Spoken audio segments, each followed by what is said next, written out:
ایک شیعہ سکولر حسن اللہ یاری کے نام سے مشہور ہے، اس سے ایک شخص نے سوال کیا، حضرت علی المرتضیٰ رضی اللہ تعالیٰ عنہ نے دو خلفائے راشدین سیدنا عمر، سیدنا ابوبکر صدیق،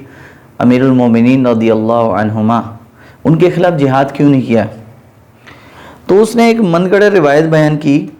اور وہ روایت آپ خود سنیے۔ علیہ وسلم نے فرمایا تھا کہ اگر تجھے ساتھی ملے کہ تو ان کو شکست دے سکے تو جہاد کر لے، اگر ساتھی نہ ملے تو جہاد نہ کر، کیونکہ میں آپ کو دکھاؤں گا اگر مجھے بس مجھے وہ نہیں، بس میں مان گیا یہ بات۔ اب یہاں پہ تو رسول پاک صلی اللہ علیہ وسلم میں حدیث وہ یہ ہے کہ فرمایا کہ اگر مجھے ڈر ہے کہ اگر آپ ان کے خلاف جہاد کریں گے تو آپ شہید ہو جائیں گے، اور اگر آپ شہید ہو گئے تو لوگ سب مرتد ہو جائیں گے دین سے۔ وہ حدیث یہ ہے، وہ اس کے نص الفاظ ہے، اگر آپ نے جہاد کیا اور آپ کے پاس اتنے ساتھی نہیں تھے، آپ شہید ہو جائیں تو پھر لوگ سب مرتد ہو جائیں گے اور کعبہ میں دوبارہ بتیں لگنا شروع ہو جائیں گے، ٹھیک ہے نا؟ انہوں نے یہ فرمایا۔ تو وجہ اس کی یہ تھی کہ اگر امیر المومنین علیہ الصلوۃ والسلام کے پاس کافی تعداد میں یار اور دوست نہیں ہے، انصار نہیں ہے، اور وہ شہید ہو جاتے ہیں تو پھر سب لوگ مرتد ہو جائیں۔ کہتا ہے کہ حضرت علی رضی اللہ تعالیٰ عنہ کو نبی پاک علیہ الصلوۃ والسلام نے فرمایا تھا، علی اگر تجھے ساتھی مل جائیں تو تو جہاد کر لینا، ورنہ تم کو یہ لوگ قتل کر دیں گے اگر تم نے جہاد کیا اکیلے تو کیا مولا علی رضی اللہ تعالیٰ عنہ کیا مجبور تھے؟ اور اللہ علی کا عقیدہ، اس نے بہتان لگایا کہ حضرت عمر رضی اللہ تعالیٰ نے ایک نیا دین بنایا تھا اور مجبوراً سیدنا عمر علی رضی اللہ تعالیٰ سے بیعت لی تھی۔ تو کیا حضرت علی کا عقیدہ وہی ہے جو اللہ یاری بتا رہا ہے، یا حضرت علی کا عقیدہ کوئی اور ہے؟ آپ کے سامنے ایک شیعہ اہل تشیع کی بک ہے، کتاب ہے، جس کو نہج البلاغہ کہتے ہیں، اہل سنت کی نہیں ہے، یہ اہل تشیع کی ہے۔ آئیے دیکھتے ہیں حضرت علی کا عقیدہ خلفائے راشدین کے بارے میں کیا تھا۔ سیدنا علی رضی اللہ تعالیٰ عنہ فرماتے ہیں، وَإِنَّمَا شُورَى لِلْمُهَاجِرِينَ وَالْأَنصَارِ فَإِنِ اجْتَمَعُوا عَلَى رَجُلٍ وَسَمُّوهُ إِمَامًا كَانَ ذَلِكَ لِلَّهِ رِضَاهُ۔ حضرت علی فرماتے ہیں کہ جس انصار و مہاجرین نے جس کو منتخب کر دیا، جس کو خلیفہ سمجھ لیا، تو فرماتے ہیں کان ذالک للہ رضا، اللہ کی رضا بھی اسی چیز میں ہے۔ اور جنہوں نے اس کو رد کر دیا، یعنی مہاجرین و انصار، مدینے والے اور مکہ سے جو ہجرت کر کے آئے، انہوں نے جس کو رد کر دیا، اللہ کی بارگاہ میں رد ہے، جن کو انہوں نے قبول کر دیا ان کو اللہ نے قبول کر لیا۔ اور فرمایا کہ جو فَإِنْ خَرَجَ عَنْ أَمْرِهِمْ خَارِجٍ بِطَانٍ، جو شخص ان کے طریقہ کار سے علیحدہ ہوا، اس نے اسلام غیر سبیل المومنین، مسلمانوں کے علاوہ کسی اور راستے کو اختیار کر لیا، وہ مسلمانوں کا راستہ نہیں ہے۔ حضرت علی رضی اللہ تعالیٰ یہ فرما رہے ہیں، اور یہ حضرت سیدنا امام سیوطی نے تاریخ الخلفاء میں ایک روایت بیان کی بڑی زبردست۔ جعفر بن محمد کون ہے؟ امام جعفر صادق، اور کن کے بیٹے؟ امام محمد بن الباقر کے۔ وہ فرماتے ہیں قال رجل لعلی بن ابی طالب، ایک شخص حضرت علی بن ابی طالب رضی اللہ تعالیٰ سے کے پاس آیا، نسمعک تقول فی الخطبہ، فرماتے ہیں ہم نے سنا آپ سے خطبہ میں، حضرت علی سے کہنے لگا ہم آپ سے اکثر خطبے میں سنتے تھے، اللہم اصلحنا بما اصلحت بہ الخلفاء الراشدین المہدیین، یا اللہ اصلحنا، ہماری اصلاح درست رکھ، جس طرح تو نے خلفاء راشدین کو درست رکھا، ان کے ساتھ جوڑے رکھ جس طرح ان کو جوڑے رکھا۔ فمن ہم فغرورت عیناہ، حضرت علی کی آنکھوں میں آنسو آنا شروع ہو گئے یہ بات کہنے کے بعد۔ فقال ہم حبیبائی ابو بکر عمر، ابو بکر عمر تو ہمارے محبوب ہیں، پسندیدہ لوگ ہیں، وہ امام الہدا، اور ہدایت کے امام ہیں، وہ شیخ الاسلام، اسلام کے مسلمانوں کے مقتدا اور پیر اور شیخ ہیں، ورجل قریش، اور قریش کے بندے ہیں، والمقتدا بہما بعد رسول اللہ صلی اللہ علیہ وسلم، اور مسلمانوں نبی صلی اللہ علیہ وسلم کے بعد مسلمانوں کے مقتدا اور پیشوا ہیں، جو ان کے طریقہ کار اور نقش قدم پر چلا وہی شخص ہدایت پر اور صراط مستقیم پر ہے۔ اب ایک طرف اہل تشیع حضرت سیدنا مولا علی کرم اللہ وجہ الکریم کو مشکل کشا مانتے ہیں، اور اللہ یاری بھی کہتے ہیں علی مشکل کشا ہیں، اور دوسری طرف مولا علی کو مجبور سمجھ رہے ہیں کہ حضرت عمر نے مجبوراً ان سے بیعت لی،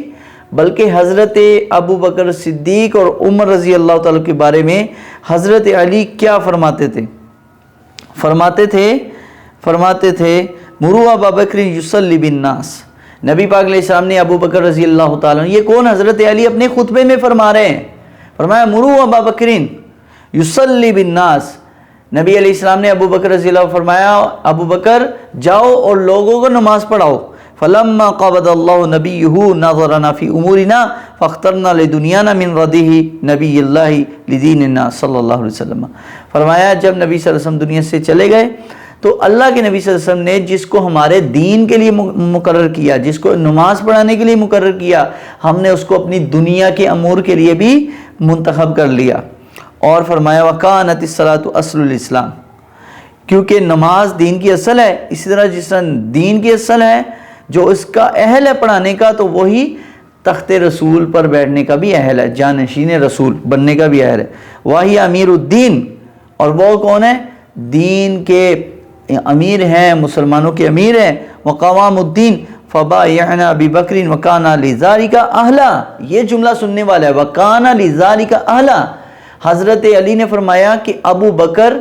مسلمانوں کے امیر اور سردار بھی ہیں، ابو بکر رضی اللہ تعالیٰ عنہ مسلمانوں کے قائد بھی ہیں، مسلمانوں کے امام بھی ہیں، وکان لذالک اہلا، اور یہ اصل میں حضرت ابو بکر ہی رسول اللہ صلی اللہ علیہ وسلم کے بعد اس سیٹ کے اصل اہل تھے، یہ مولا علی فرماتے ہیں۔ اور فرماتے ہیں وَلَمْ يَشْهَدْ بَعْدُنَا عَلَى بَعْدٍ وَلَمْ تَقْطَعْ مِنْهُ الْبِرَاءُ فَأَدَّيْتُ إِلَى أَبِي بَكْرٍ حَقَّهُ وَعَرَفْتُ لَهُ أَطَاعَتُهُ وَزَوْتَ مَعَهُ فِي جُنُودِي وَكُنْتُ أَخْذَ إِذَا أَعْطَانِي وَأَغْزُو إِذَا أَغْزَانِي وَأَضْرِبُ بَيْنَ يَدَيْهِ الْحُدُودِ بِالصَّوْتِ فَلَمَّا قَبِضَ تَوَلَّاهُ عُمَرُ،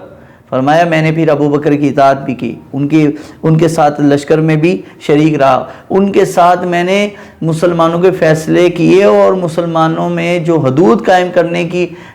جو ہے ڈیوٹی تھی وہ میری تھی، اور میں نے ابو بکر رضی اللہ عنہ کے کہنے پر یہ کیا۔ تو کیا مولا علی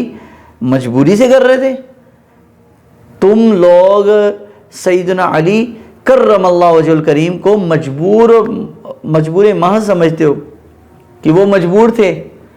اور اگر یا تو اول تو علی کو مشکل کشا نہ مانو، اگر مشکل کشا ماننا ہے تو پھر مجبور نہ مانو۔ یہ اہل سنت کا الحمدللہ نظریہ ہے، اہل سنت و جماعت کا یہ عقیدہ ہے کہ مولا علی رضی اللہ تعالیٰ عنہ امیر المومنین یہ اصل میں صحابہ کرام رضوان اللہ تعالیٰ اجمعین سے محبت کرتے تھے، اور قرآن نے جو فیصلہ کر دیا رحماء بینہم، آپس میں مہربان ہے۔ اور تم لوگ کہتے ہو حسن اللہ یاری، اور اس کے ماننے والے لوگ